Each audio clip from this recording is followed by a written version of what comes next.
शौकत साहब से मैं आगाज़ कर लेती हूँ। शौकत साहब, बहुत शुक्रिया ज्वाइन करने के लिए।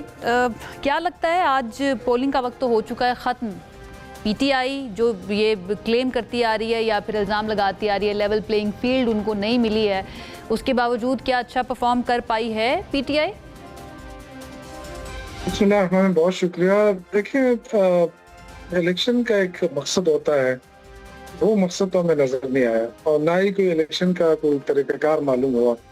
आपने देखा कि प्री पोल रैगिंग के तमाम रिकॉर्ड तोड़ दिए और लेवल प्लेइंग फील्ड तो छोड़े, पीटीआई को तो वो तस्लीम ही नहीं कर रहे थे। अपना निशान दिया, ना निशान देने वालों के साथ छोड़ा। लेकिन इसके बावजूद हमने देखा कि लोग जो है वो कहते हैं, सारा दिन आज पूछते रहे कि जी पीटीआई का उम्मीदवार कौन है और उनका क्या निशान है। हर हल्के में ये सिलसिला रहा, जो 2024 में भी यही सिलसिला है। लेकिन ये कि इस हुकूमत से कोई अच्छी उम्मीद तो नहीं की जा सकती।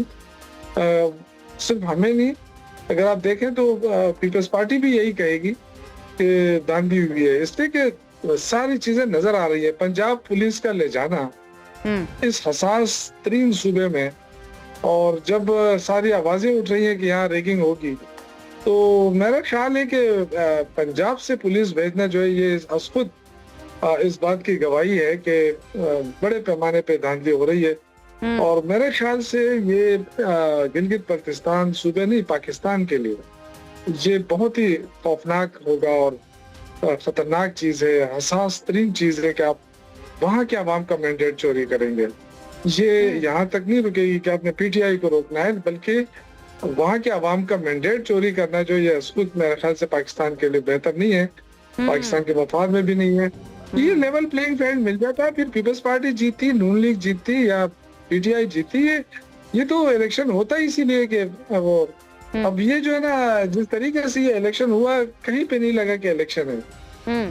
बाकी आप देखें, आपने भी देखा सारा दिन जो कुछ हुआ, तो गेमा गेमी नजर आई है। तो वो ठीक है शर्मिला साहिबा, ठीक है शौकत साहब आपको पॉइंट आ गया। शर्मिला साहिबा, पीटीआई भी यही क्लेम कर रही है, आपको क्या लगता है कि वाकई में पीटीआई को नहीं दिया गया लेवल प्लेइंग फील्ड? और जो मैं पहले बात कर रही थी उसका भी जवाब दीजिएगा कि बिलावल साहब हों, हसन मुर्तज़ा साहब हो, जो भी कैंपेन करने के लिए जीबी गए, उनकी तरफ से कहा गया कि हम ना सिर्फ वोट डलवाएंगे बल्कि अपने वोट की हिफाजत भी करेंगे। तो वो किस तरह से की जाएगी हिफाजत? अभी आप खुद बताई थी कि अस्तोर के अंदर किस तरह से जो एक पोलिंग स्टेशन है उसकी जगह तब्दील कर दी गई, मकाम तब्दील कर दिया गया। आयशा, वहाँ के लोग एहतजाज कर रहे हैं, जो पोलिंग स्टेशन की पोजीशन हटाई गई है, रोड साइड से हटा के उसको पहाड़ी की चोटी पे लगे, वहाँ के लोग एहतजाज कर रहे हैं बिकॉज उन्हें वोट करना है।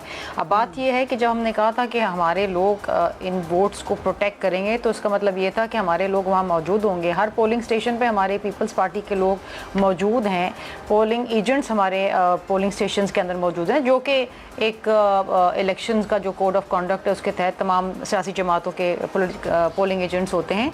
लेकिन आप देखिए कि उसके बावजूद जो यहाँ पर ये इश्यूज आ रहे हैं, क्योंकि देखिए it's a very peaceful area, Gilgit Baltistan by and large is a very peaceful area. और अभी जो शौकत यूसुफ बात कर रहे थे, पंजाब पुलिस का वहाँ क्या काम है? Gilgit Baltistan has its own police. अब ये कोई वॉलेटाइल तो जगह नहीं है, या यहाँ पर कोई ऐसे कोई क्राइम्स तो है नहीं ना, यहाँ पर कोई ऐसे सेंसिटिव एरियाज हैं कि आपको पंजाब के पुलिस लेके। पंजाब पुलिस का मतलब यही है कि आप धांधली करवाना चाह रहे हैं।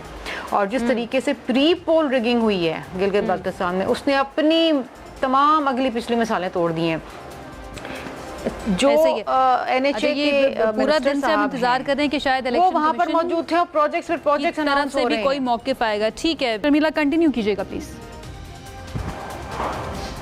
जी आयशा, मैं बात कर रही थी गिलगित बाल्तिस्तान का जो एम्पावरमेंट ऑर्डर था 2009 का, जिसके बाद पहली बार एक लेजिस्लेटिव असेंबली जो है उसका वजूद आया और एक चीफ मिनिस्टर हुआ।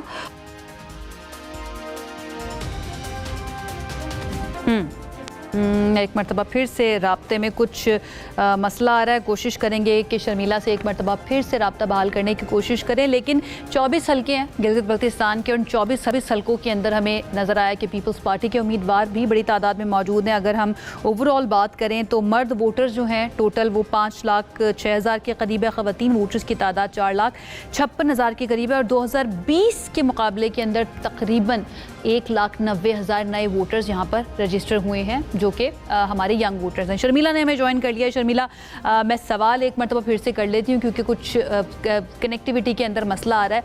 पीपल्स पार्टी, आपको लगता है कि 2009 में जितना काम किया या जो एक फ्रेमवर्क दिया जिसके मुताबिक कुछ ऑटोनॉमी मिली गिलगित बल्तिस्तान के लोगों को, असम्बली उनको मिली, लेकिन शनाख्त का मसला अभी तक हल नहीं हो पाया है?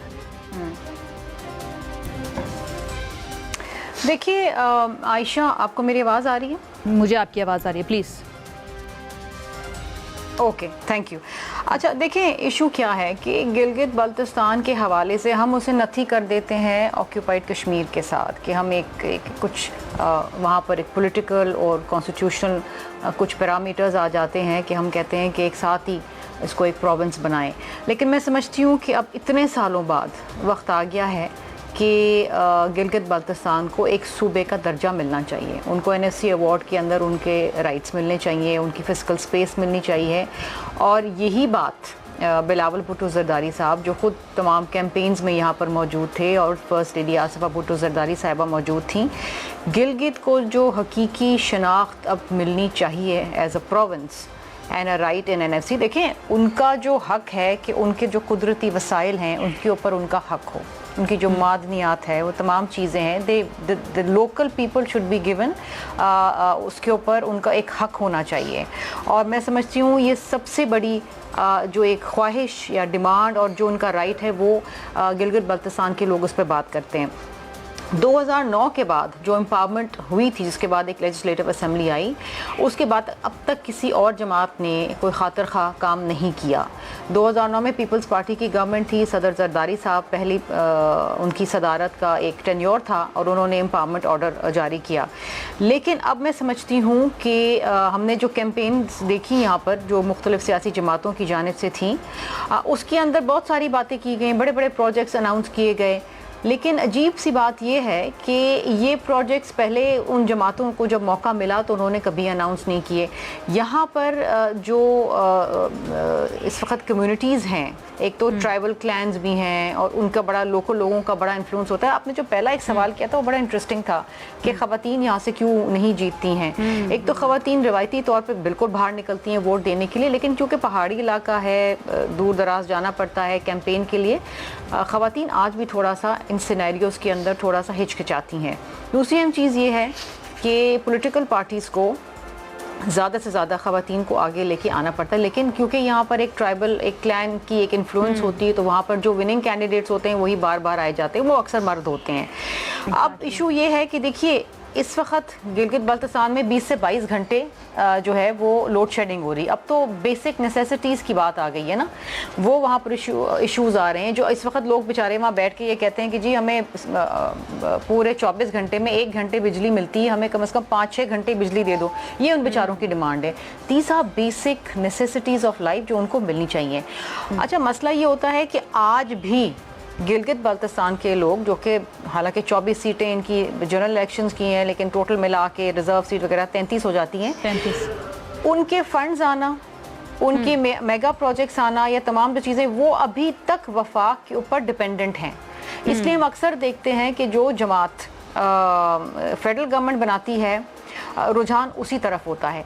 लेकिन मैं आपको एक बात बताऊँ कि आप अगर आज भी अपने नुमाइंदों से भी पूछ लें, और अगर वो गिलगित बल्तिस्तान की आम आवाम से किसी भी राह चलते हुए किसी से पूछें, तो वो पीपल्स पार्टी का नाम ज़रूर लेते हैं, बिकॉज दे नो, उनके आबाओ अजदाद सारे जानते हैं कि किस किस वक्त में कहाँ पीपल्स पार्टी के रहनुमाओं ने, लीडरान ने किस तरीके से इनकी मदद भी की है, इनको शनाख्त देने की कोशिश की है। शर्मिला, बिल्कुल आप जो भी कॉन्स्टिट्यूशनल पैरामीटर्स थे ठीक कह रही हैं। और मैं जब से ये ट्रांसमिशन कर रही हूँ या हम अपने नुमाइंदगान के साथ राब्ते में रहते हैं, तो वो ये बताते हैं कि पीपल्स पार्टी ने जो काम किया, जो इस्लाहात लेकर आई, उसको लोग मानते भी हैं और उसको रिकग्नाइज भी करते हैं। मेरा सवाल ये है कि पीपल्स पार्टी हो, नून लीग हो या PTI हो, जितनी भी बड़ी जमातें हैं, जब भी इलेक्शन का वक्त होता है उस वक्त हमें यहाँ पर पॉलिटिकल एक्टिविटी नज़र आती है, तमाम सियासी जमातों के लीडरान हमें यहाँ पर जाते हुए नज़र आते हैं, अब बड़े वादे वईद भी किए जाते हैं। लेकिन एक मरतबा गवर्नमेंट जब बन जाती है, उसके बाद जो जीता है ना वो नज़र आता है, जो नहीं जीता वो भी नज़र नहीं आता। आपको लगता है कि ये सिर्फ और सिर्फ उस वक्त के लिए जब कैंपेन की जा रही है तब के वादे वईद हैं, और जब हुकूमत बन जाती है तो उसके बाद सब भूल जाते हैं और तरजीह पर नहीं रहता ये मामला।